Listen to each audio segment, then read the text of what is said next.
Assalamualaikum dear students, I hope you are all fine and doing great. Our today's topic of discussion is human respiratory system. बच्चे जब हम human respiratory system की बात करें, basically हम different organ systems की बात करते हैं। पहला चैप्टर हमारा ह्यूमन डाइजेस्टिव सिस्टम से लिंक था, अब ये हमारा रेस्पिरेटरी सिस्टम से लिंक्ड है। अब जब स्टार्ट में हमने ये चैप्टर स्टार्ट किया था, हमने बात की थी कि रेस्पिरेशन की बात की। There are two types of the respiration, one is the you can say organismic respiration, other is the cellular respiration.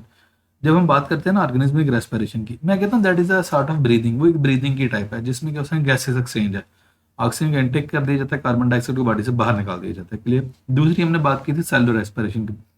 Cellular respiration में क्या ब्रेक डाउन ऑफ ग्लूकोज है by addition of oxygen, oxygen को add करके glucose को break करना है, that is called as cellular respiration.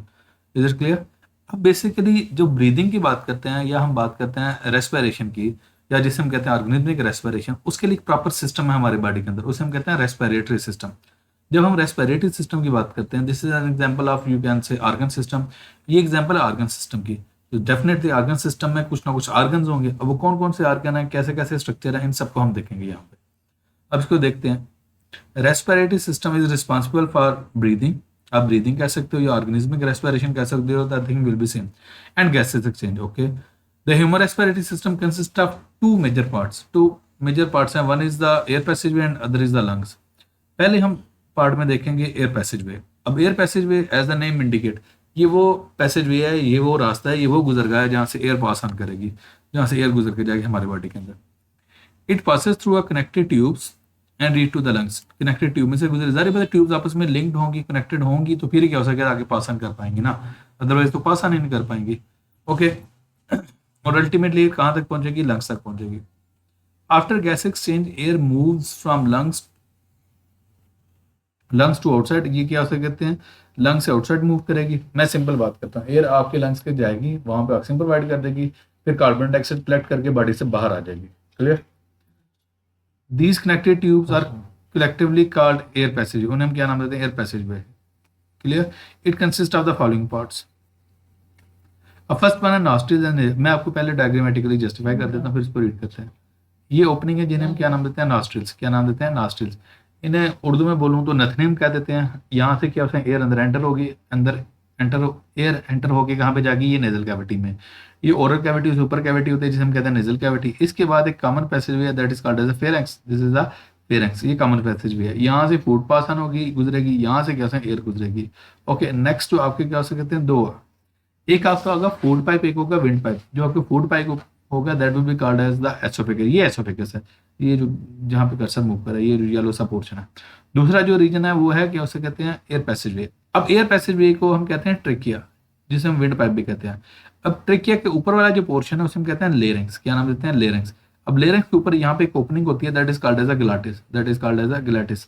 और glottis के ऊपर एक हिंज लाइक फैप्टिक स्ट्रक्चर है which covers the glottis during the swallowing. जब आप खाना खा रहे होते हैं ना, तो ये एपिग्लाटिस ग्लाटिस को क्या कर देता है, कवर कर देता है, ताकि कोई भी फूड पार्टिकल क्या हो सकते हैं उसके अंदर एंटर ना हो, इसके अंदर, ये लेरिंग्स के अंदर एंटर ना हो। तो क्या हो गया, ये ग्लाटिस हो गया, फिर एपिग्लाटिस हो गया, फिर क्या हो सकते हैं, लेरिंग्स है और ट्रेकिया। दोबारा बोलता हूँ, एपिग्लाटिस हिंज लाइक स्ट्रक्चर है, flap like structure which covers the glottis, while glottis is the opening, while larynx, larynx वो पोर्शन है जहाँ you can say this is start of the trachea. Trachea का जो upper part है that is called as the larynx. और larynx को हम क्या नाम देते हैं, this is also called as a voice box, क्योंकि आपकी जो आवाज प्रोड्यूस होती है, यहाँ पे वोकल कार्ड्स होते हैं, वो वाइब्रेट करते हैं तो आपकी आवाज प्रोड्यूस होती है। ओके, नेक्स्ट आपका ये ट्रेकिया, ट्रेकिया को विंड पाइप भी कहते हैं। और हम कहते हैं ट्रेकिया डिवाइड कर देता है, डिवाइड करके दो रीजन बनाता है जिन्हें हम कहते हैं ब्रोंकाई। एक राइट लंग में चले जाएगी, दूसरी लेफ्ट लंग में चले जाएगी। तो आगे अब जैसे ये ब्रोंकाई एंटर हो जाएंगे लंग्स के अंदर, तो ये डिवाइड करके छोटी छोटी ट्यूब्स बनाएंगे, those will be called as the bronchioles. और ब्रोंक्यूल्स अल्टीमेटली क्या हो सकते हैं, एक माइन्यूट से क्या हो सकते हैं, छोटे balloon like tiny balloon like structures होते हैं, उनके अंदर ओपन होती है, उन्हें क्या नाम देते हैं, एल्विलाई। और एल्विलाई की बेसिकली क्या हो सकते हैं, साइट ऑफ गैसेस एक्सचेंज है। ये मैंने सारी चीजें डायग्रामेटिकली आपको एक्सप्लेन कर दी हैं। अब इनको रीड करते हैं हम। The nasal cavity is made up of two narrow cavities between nostrils and pharynx. Okay, air enters the nasal cavity, air enter होती है nasal cavity through nostrils, किसके थ्रू, nostrils के through. Okay, fine hairs in the nasal cavity filter the incoming air। जो आपकी क्या होते हैं, nostrils के अंदर hairs होते हैं ना, वो क्या फिल्टर करते हैं, किसको, incoming air को। by trapping large dust particles को क्या करते हैं, ट्रैप कर लेते हैं। mucus on the walls of the nasal cavity, nasal cavity के वॉल के ऊपर क्या होती है, म्यूकस होती है, वो ट्रैप करते हैं स्मॉल डस्ट पार्टिकल्स को।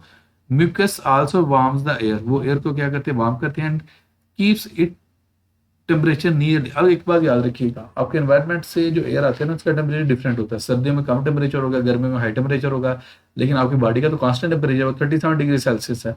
तो उस एयर का टेम्परेचर हमारे बॉडी के अकॉर्डिंग हो जाता है जैसे वो हमारी बॉडी के अंदर एंटर होती है, equal to the temperature of body. यही बात मैंने आपको जस्टिफाई की।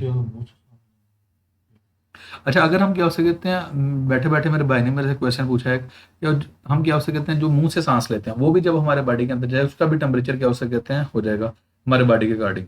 और जो आपकी क्या सकते हैं, माउथ कैविटी से सांस लेते हैं, जब आपके ट्रेकिया के अंदर जाएगा तो उसका भी टेम्परेचर हमारे बॉडी के इक्वल हो जाएगा।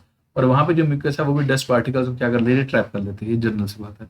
Anyways, next, pharynx. Pharynx, nasal cavity opens into the pharynx. At the floor of the pharynx, there is an opening called glottis. एक opening होती है जिसमें नाम देते हैं glottis. It opens into the larynx. ये open होता है किसमें, larynx में. The glottis is guarded by a flap called epiglottis. जाहिर बात है उसके ऊपर एक क्या हो सकते हैं हम, hinge like structure है जिसे हम क्या नाम देते हैं, epiglottis कहते हैं. It prevents food and liquid from entering the windpipe and lungs. वो एंट्री से रोक देता है किसमें, windpipe में और lungs में. Clear? Next, larynx. It is a box present between pharynx and trachea. ये pharynx और ट्रेकिया के दरमियान क्या होता है, वॉइस बॉक्स इसे हम कहते हैं। ये खुद ही उसने मेंशन कर दिया। larynx is also called as a voice box. अब क्यों इसे वॉइस बॉक्स कहा जाता है, इसके अंदर 2 फाइब्रस बैंड होते हैं जिन्हें हम वोकल कॉर्ड्स कहते हैं। क्या नाम देते हैं, वोकल कॉर्ड्स। और जब वो वाइब्रेट करते हैं तो आपकी आवाज प्रोड्यूस होती है। attached to the inner wall of the larynx. Okay, the vibrations of the vocal cord produce sound. यही बात मैंने आपको जस्टिफाई की है कि वो साउंड प्रोड्यूस करने में इन्वॉल्व है। Next is the trachea and bronchi.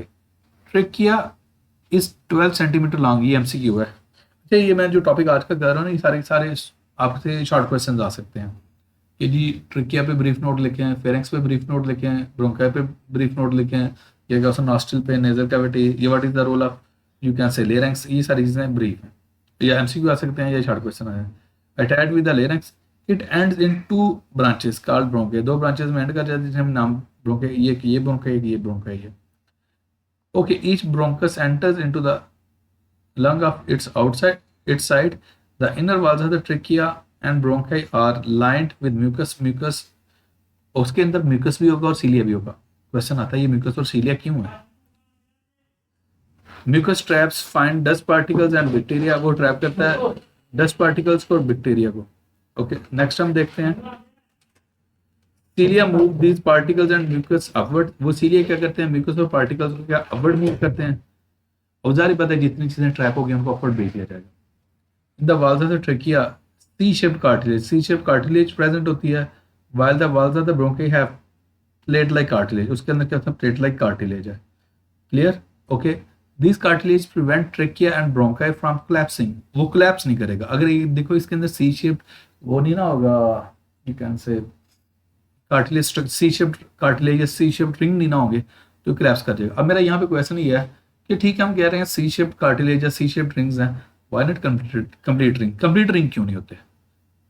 तो ये आपने मुझे जस्टिफाई करना है. आप अपने टीचर से पूछ लीजिएगा या अपनी क्लास वाले से डिस्कस कर लीजिएगा, ट्राई कीजिए मुझे आंसर करने की. Even when there is no air in the, अगर इनके अंदर एयर भी नहीं है तो फिर भी ये कोलैप्स नहीं करेंगे. क्लियर. यहाँ तक उन्होंने जस्टिफाई कर दिया. अब बच्चे मैं आपको वो कर देता हूँ बॉक्सेस.